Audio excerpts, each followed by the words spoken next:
Sahabat Al-Ma'tuk, mari berdonasi untuk keperluan serta kegiatan media Al-Ma'tuk agar kami dapat selalu menyajikan tayangan-tayangan yang bermanfaat bagi umat muslim. Caranya mudah, silakan klik link yang ada di kolom deskripsi atau scan barcode donasi yang berada tepat di layar Anda. Jazakumullah khairan wa barakallahu fikum. Bismillahirrahmanirrahim. Alhamdulillah wassalatu wassalamu ala Rasulillah wa ala alihi wa ashabihi wa man walah. Amma ba'du. Ikhwas sekalian yang saya cintai karena Allah Subhanahu wa taala. Pada siang hari ini materi kita diamanahkan oleh bagian Imarah Al-Mukarram Ustaz Abdul Aziz. Kalau mulai bulan Muharram ini, hadis-hadis yang akan kita baca loncat beralih ke hadis-hadis tentang saum, merujuk ke kitab yang sama, kitab Riyadhus Shalihin, tapi hadis-hadisnya hadis-hadis tentang saum. Jadi bab yang kemarin kita baca kita tinggalkan terlebih dahulu dan mungkin nanti disambung lagi di bulan Syawal. Hadis yang pertama yang akan kita baca yaitu hadis yang diriwayatkan oleh Abu Hurairah radhiyallahu anhu dari Nabi sallallahu alaihi wasallam. Beliau bersabda, "La yataqaddamanna ahadukum ramadana bi shaumi yaumin aw yaumain illa an yakuna rajulun kana yasumu shaumahu falyasum dzalikal yaum." Muttafaqun alaihi. Rasulullah SAW bersabda, janganlah salah seorang di antara kalian mendahului bulan Ramadan dengan saum 1 hari atau 2 hari. Illa an yakuna rajulun kana yasumu saumahu falyasum dzalikal yaum. Kecuali orang yang tiba giliran saumnya, maka boleh baginya saum di hari tersebut. Maksudnya giliran waktu saumnya ketika dia memang rutin saum. Kemudian 1 atau 2 hari sebelum Ramadan itu tiba rutinitas dia, jadwal rutinitas dia saum, maka ini tidak dilarang. Dalam hadis ini Rasulullah sallallahu alaihi wasallam secara tegas, la yataqaddamanna, janganlah sekali-kali mendahului Ramadan dengan saum 1 hari atau 2 hari. Kata atau di sini 1 hari atau 2 hari, kata Syekh Utsaimin ini litanwi, bukan lisyak, bukan karena ragu-ragu. 1 hari atau 2 hari, kadang atau itu menunjukkan ragu-ragu. Tapi yang dimaksud di sini adalah 1 hari dilarang, 1 hari sebelum Ramadan dilarang, 2 hari sebelum Ramadan juga dilarang. Sehingga kalau dalam lafaz yang lain, la taqaddamu ramadana bi shaumi yaumin wala yaumain, bukan au, tapi wala yaumain. Jangan saum sebelum Ramadan 1 hari sebelumnya atau 2 hari sebelumnya. Tanggal 30 Sya'ban tidak boleh, tanggal 29 Sya'ban juga tidak boleh. Larangan yang ada dalam hadis ini adalah bahwa kita dilarang menyambut saum Ramadan dengan saum di akhir Sya'ban ini, 29 atau 30 Ramadan. Sebagian orang menyambut Ramadan ini dengan saum di 30 atau 29 Sya'ban ini dalam rangka ikhtiyat, menurut mereka, kehati-hatian. Oleh karena bisa jadi hilal itu sebetulnya sudah ada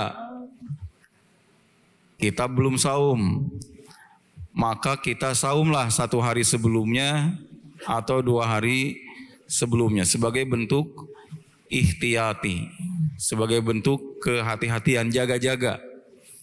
Ternyata ikhtiyat seperti itu dilarang oleh Nabi Shallallahu Alaihi Wasallam. Jangan membebani diri dengan yang seperti itu. Saum itu sudah jelas batasnya. Apabila melihat hilal Ramadan maka saumlah.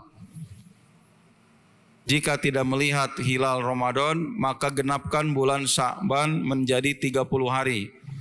Baru setelah Sya'ban 30 hari besoknya pasti itu tanggal 1 Ramadan. Itu jika hilal tidak terlihat. Jangan membebani diri menambah saum tersebut 1 hari atau 2 hari sebelumnya sebagai bentuk ihtiyati. Di Indonesia ini kalau tidak salah beberapa kali dalam pemberitaan ada sekte tertentu di daerah timur sana, dia berpaham tarekat tertentu itu selalu 3 hari sebelum Ramadan sudah mulai saum.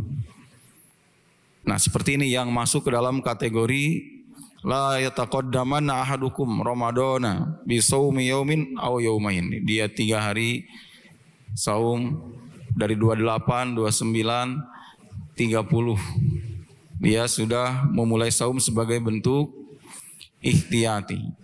Kenapa ini dilarang? Larangannya yang pertama karena khawatir memasukkan yang bukan bagian dari Ramadan kepada bulan Ramadan. Yang sebetulnya belum bulan Ramadan malah dianggap sebagai bulan Ramadan.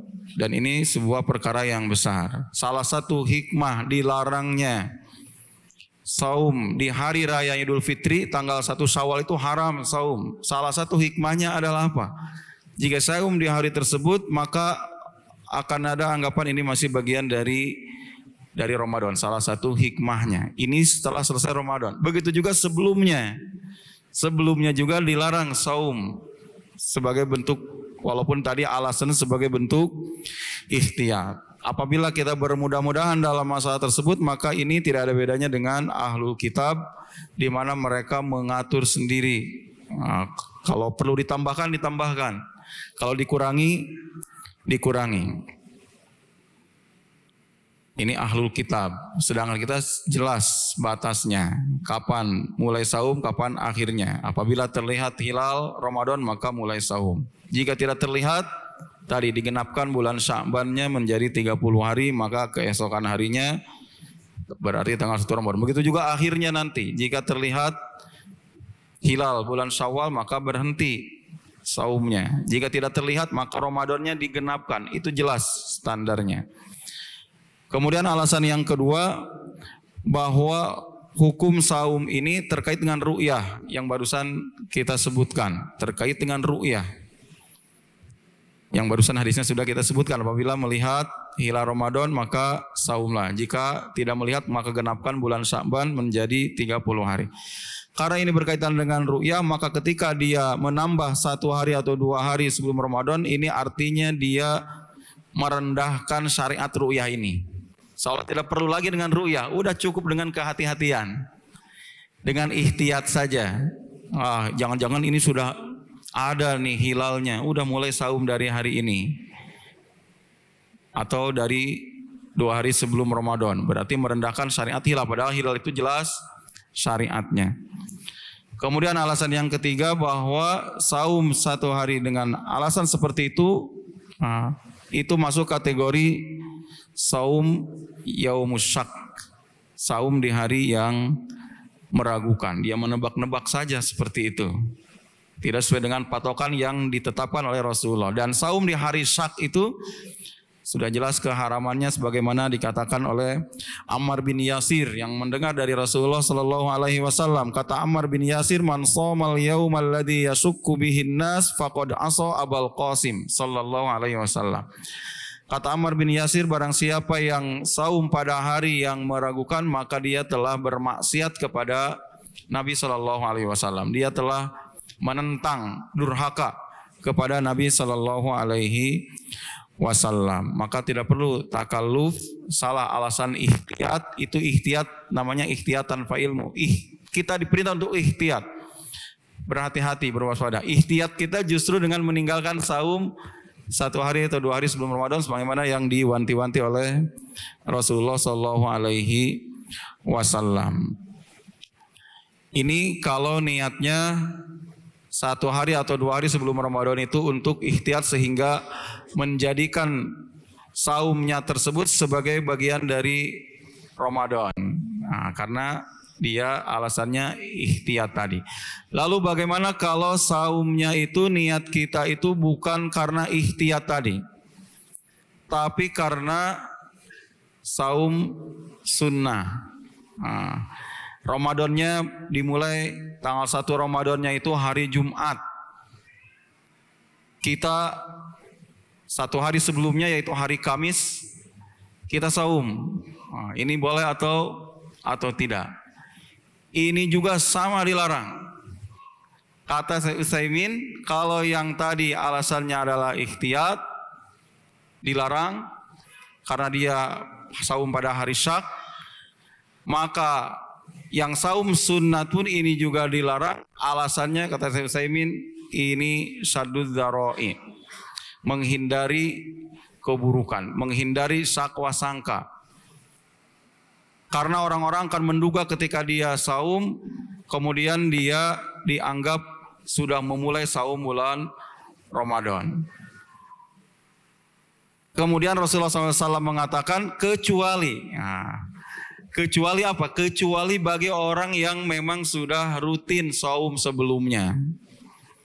Dia memang sejak jauh-jauh hari Senin, Kamis, Senin, Kamis, Senin, Kamis. Tadi kan Rasulullah mengatakan di akhir hadis, Senin, Kamis, dan Kamis, kemudian tiba hari Kamis 30 Sya'ban, besoknya 1 Ramadan, itu dibolehkan. Fal yasum dzalikal yaum, kata Rasulullah.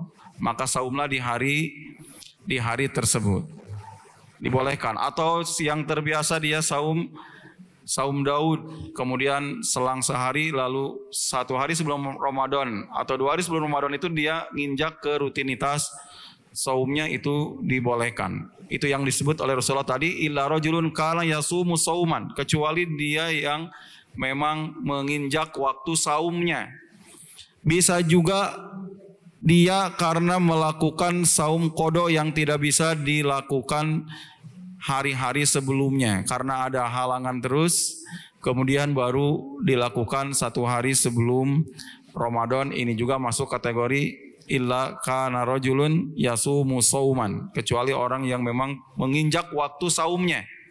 Nah, ini tidak termasuk. Yang tadi dilarang itu baik yang karena ikhtiyati, yang karena menganggap kehati-hatian, lalu dia menambah 1 hari atau 2 hari sebelumnya, atau juga yang dilarang itu saum sunnah sengaja 1 hari atau 2 hari sebelumnya.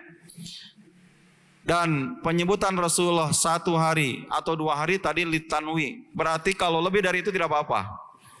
Ini kata Syekh Utsaimin. Kalau 3 hari sebelumnya, Kamisnya itu tanggal 27, tanggal 27 27 Sya'ban, ini tidak apa-apa. Yang tidak boleh itu kalau 1 hari atau 2 hari sebelumnya.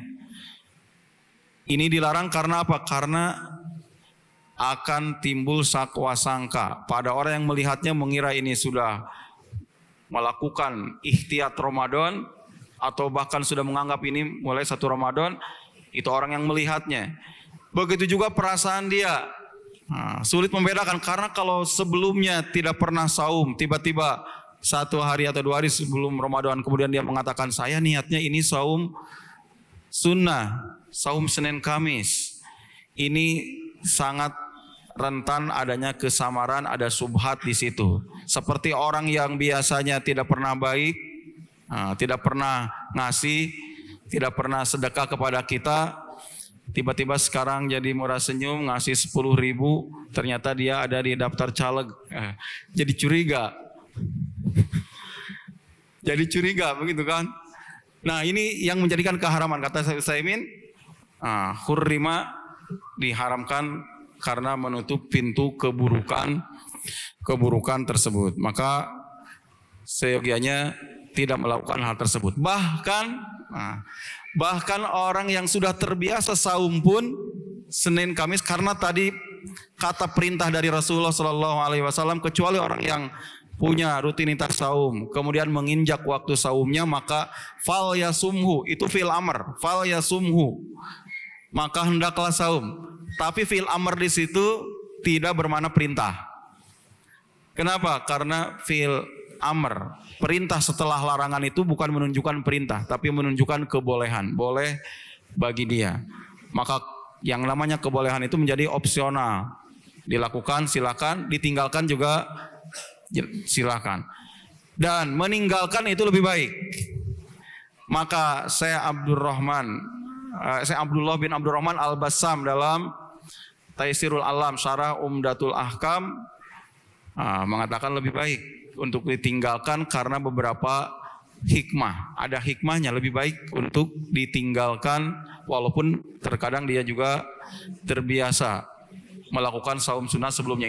Ini untuk 1 hari atau 2 hari sebelumnya. Apa hikmahnya meninggalkan? Kata Syekh Al-Bassam, yang pertama untuk membedakan antara ibadah sunnah dan ibadah wajib. Ibadah sunnah dan ibadah wajib tidak terlalu berdempetan, dan ini hal yang dituntut pada ibadah-ibadah yang lain.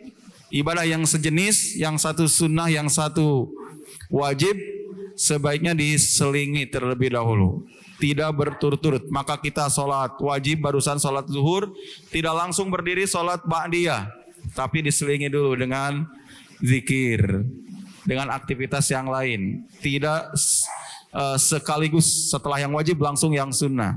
Ada selingan terlebih dahulu. Kemudian hikmah yang kedua, untuk menumbuhkan semangat kita dalam ibadah saum di bulan Ramadan. Kenapa? Karena kita ada masa tenang terlebih dahulu. Tidak berturut-turut sunnah kemudian yang wajib, akan tetapi menumbuhkan ar-rogbah ketika ada masa tenang terlebih dahulu, berhenti dulu. Dan yang ketiga, untuk mengagungkan syiar Ramadan. Dengan dipisah seperti itu, maka akan terlihat bagaimana kita mengagungkan bulan Ramadan. Tampak syiarnya. Beda kalau terus-terusan dengan yang terpisah, maka yang terpisah ini menjadi sesuatu yang istimewa. Kita bersiap-siap menyiapkan diri 1 hari atau 2 hari sebelumnya tersebut dengan tidak berpuasa, kemudian berpuasa pada 1 Ramadan. Wallahu ta'ala alam. Tentang ketentuan ru'yah dan seterusnya itu akan dibahasnya pada hadis yang kedua dan ketiganya oleh Ustadz yang lain. Wallahu ta'ala alam. Kita akhiri pertemuan ini dengan kafaratul majlis. Subhanakallahumma rabbana wa bihamdik asyhadu an la ilaha illa anta astaghfiruka wa atubu ilaik. Wassalamualaikum warahmatullahi wabarakatuh.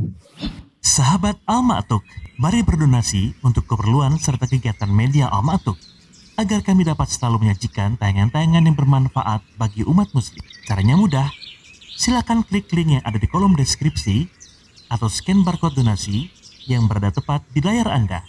Jazakumullah khairan wa barakallahu fikum.